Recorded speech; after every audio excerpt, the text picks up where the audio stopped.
Bonjour, bonsoir chers internautes. Nous revenons à la deuxième section de notre intervention sur le thème comment créer à partir de rien ou comment produire à partir de rien. Nous avons dit à la première vidéo qu'il y avait 3 éléments importants qu'on devait considérer dans le processus de création. La première chose était de reconsidérer le fait qu'on n'ait rien au point de départ. On a dit avoir rien au point de départ est l'endroit idéal où il faut commencer. Nous avons dit deuxièmement qu'il était extrêmement important de pouvoir se considérer comme la première ressource de sa richesse. Et pour cela, nous avons dit qu'il était important de pouvoir nous traduire ou bien nous considérer nous-mêmes comme une graine. Nous considérer vraiment comme une graine dans la vie. Et une graine, nous savons, c'est quelque chose qui a le potentiel de devenir. Et le troisième point, nous avons parlé de l'importance du temps. Parce qu'il fallait convertir le temps. Et convertir le temps, en fait, c'était amener à notre vie, construire à notre vie, bâtir dans notre vie la substance que nous n'avons pas encore, mais que nous devons avoir pour être l'homme ou la femme qu'on souhaite être dans la vie. Donc, c'était un peu les 3 premiers points sur lesquels nous avons axé notre première intervention de la semaine passée. Et aujourd'hui, nous allons continuer dans cette même lancée avec le 4e point qui parle maintenant de cette substance toujours.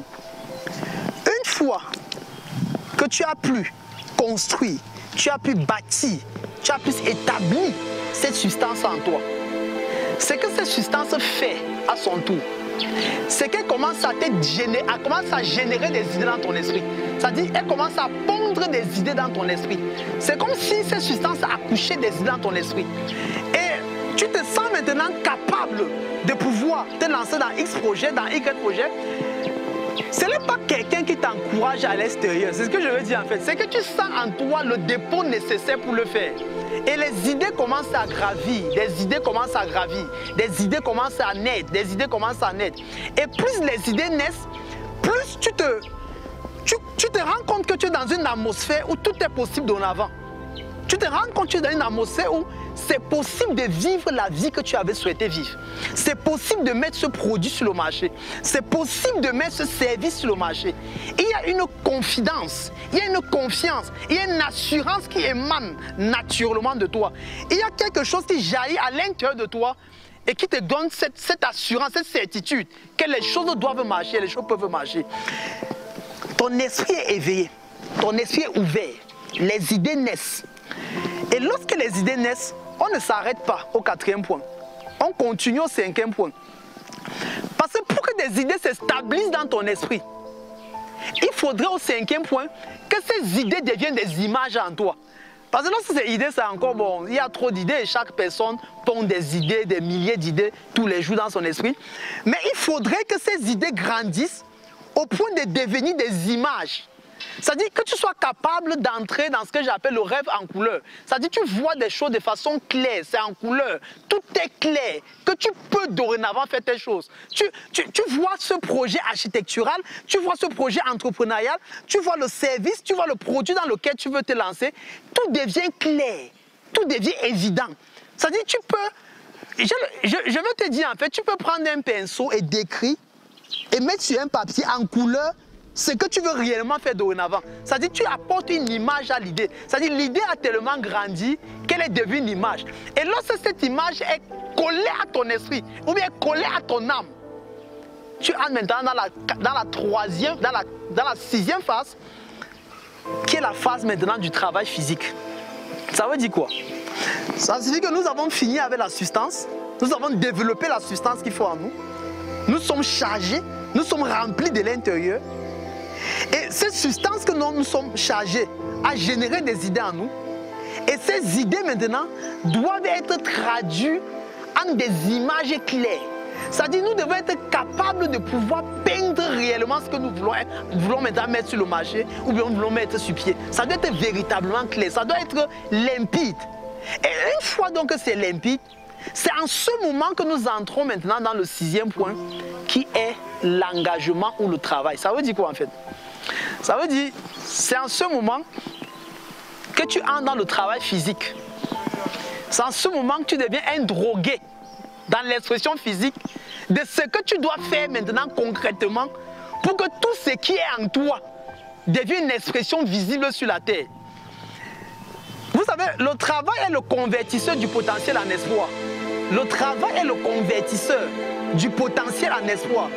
Ça signifie que à chaque fois que tu vis sur la base des potentiels, il est possible que tu sois frustré demain. Il est possible que tu sois déçu demain. Et il est possible que tout ce que tu comptais faire reste uniquement dans les agendas, dans tes plannings, comme quelque chose que tu as prévu faire sur la terre, mais qui n'a jamais existé dans la réalité. Le travail est le convertisseur. Le travail est le logiciel qui amène le potentiel en espoir. Tu dois maintenant entrer dans ce que j'appelle en fait travailler comme un drogué, travailler comme quelqu'un qui est vendu, travailler comme quelqu'un qui a pour seule devise de vie le travail. Tu dois maintenant t'engager à la recherche de l'expertise technique, t'engager dans beaucoup d'éléments physiques maintenant, en ce qui concerne contacter des personnes et tout. Tu dois véritablement t'engager dans un processus qui a l'intention claire de pouvoir ramener ce qui est en toi à devenir un produit, à devenir un service que l'humanité pourra utiliser et dont l'humanité saura te dire merci pour cela. Donc, nous pouvons chuter sur cette deuxième séquence en disant il est très important de pouvoir convertir le temps, mais il est extrêmement important à la suite de pouvoir comprendre de façon claire que si tu ne t'engages pas dans une culture acharnée du travail, c'est-à-dire dans une culture véritablement acharnée du travail, tu ne pourras pas manifester ce qui est en toi. C'est des moments où tu es un peu isolé du reste du monde. Ce sont des moments où tu n'es pas trop l'ami de trop de personnes à la fois. On ne t'aime pas trop. C'est une phase de ta vie, on ne doit pas trop t'aimer. C'est une phase de ta vie, tu dois éviter que tout le monde soit content de toi. Non, tout le monde ne doit pas être content de toi dans cette phase de ta vie. Ce n'est pas une phase de la vie où tout le monde t'appelle, tu décroches le téléphone. Non, ce n'est pas cette phase de la vie. Ce n'est pas une phase de la vie où tu prends le poids. Non, ne prends pas le poids dans cette phase de la vie. C'est une phase de la vie où on entre dans une focalisation absolue. Où on est tellement focalisé dans les détails de tout ce qu'on compte faire. Tous les jours, jour et nuit, on se pose une seule question. Est-ce que j'ai fait un pas significatif dans l'accomplissement de mon projet? Est-ce que j'ai fait un pas significatif dans l'accomplissement de mon idée? Est-ce que j'ai fait un pas significatif dans la réalisation de mon produit? Est-ce que j'ai fait un pas significatif? C'est dans cette phase de la vie, en fait, où on crée la démarcation entre l'activisme et la productivité. Le temps n'est plus valorisé par la quantité, mais le temps est valorisé par ce qu'il est capable de produire. C'est-à-dire, lorsqu'une journée passe, qu'est-ce que tu as concrètement produit? Qu'est-ce que tu as fait de façon significative qui t'amène pas à pas dans la réalisation de ton rêve, qui t'amène pas à pas dans la réalisation de ton projet? C'est une phase en fait où on ne vient plus tous les jours à l'église. On n'est plus tous les jours qu'on part à l'église de lundi à dimanche. Non, on ne peut plus. Dans cette phase de la vie, on ne peut plus gérer ce temps. C'est une phase de la vie en fait où parfois la belle famille te cherche, mais ne te trouve plus trop dans les rencontres familiales. Parce qu'en fait, tu dois maintenant manifester le véritable qui tu es. Puisque cette personne que tu es, ce n'est que toi qui es au courant de cette personne. La nature devra maintenant être au courant. La société devra maintenant être au courant. Et pour qu'elle soit au courant, tu as le travail, tu as l'obligation de te focaliser, d'être résolu, d'être engagé dans la durée. C'est ici qu'on trouve la persévérance, c'est ici qu'on trouve le caractère, c'est ici qu'on trouve en fait la volonté absolue d'abandonner uniquement dès que ça a marché. C'est ici qu'on trouve la volonté absolue d'abandonner uniquement lorsque les choses ont marché. C'est dans cette phase de la vie en fait qu'on devient un peu comme drogué. On devient un peu comme quelqu'un qui est possédé parce qu'on veut devenir. C'est dans cette phase de la vie où on met toutes les ressources de notre existence dans la conversion, dans la transformation et dans la manifestation tangible de la substance qui est à l'intérieur de nous. Tu admires ces substances, tu es content de ces substances, tu te réjouis de ces substances. Parfois, même dans ta chambre, tu célèbres déjà ces substances. Mais c'est toi ce qui la célèbre en fait. Et tant que tu célèbres quelque chose que l'humanité ne célèbre pas, tu resteras pauvre dans ta vie. Parce que c'est l'humanité, c'est la célébration de l'humanité qui permet que tu deviens riche. Ça veut dire qu'aussi longtemps que le marché n'est pas au courant de ce que tu célèbres dans ta chambre, tu ne deviens jamais riche. Donc, il faudrait dans cette phase de ta vie t'exposer dans un travail très dur, dans un travail très rigoureux et dans une focalisation absolue. Donc voici, chers internautes, les trois prochains points, les trois autres points qu'il fallait faire intervenir sur notre thème central, comment créer à partir de rien, ou le processus de la productivité. Et nous avons dit en ce jour 3 éléments importants. La première chose, que la substance qui est en nous génère des idées en nous. Ça veut dire en fait quelqu'un qui est rempli ne cherche pas les idées à l'extérieur. Il n'est pas consulter les personnes pour avoir les idées. Les idées viennent naturellement de l'intérieur de lui. Parce que son esprit dorénavant porte une quantité énorme d'idées. La deuxième chose qu'on a dit en fait, c'est que l'idée ne suffit pas. Parce que nous avons plusieurs idées qui gravitent dans notre esprit. Nous devons aller à la deuxième étape. L'idée doit devenir une image claire.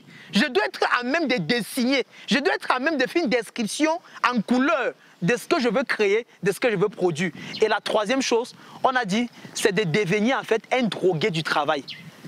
C'est de perdre beaucoup d'amis pour les avoir plus tard demain. C'est de se focaliser sur une seule cause. Et cesser de se focaliser quand la chose devient une réalité autour de toi. N'oubliez pas, nous sommes ensemble dans cette plateforme pour nous amener à pouvoir, une fois pour tous, éloigner de nous toute excuse qui justifierait le fait qu'on quitte la terre sans laisser une empreinte dans notre génération. Ciao, au prochain rendez-vous. Nana Dizim.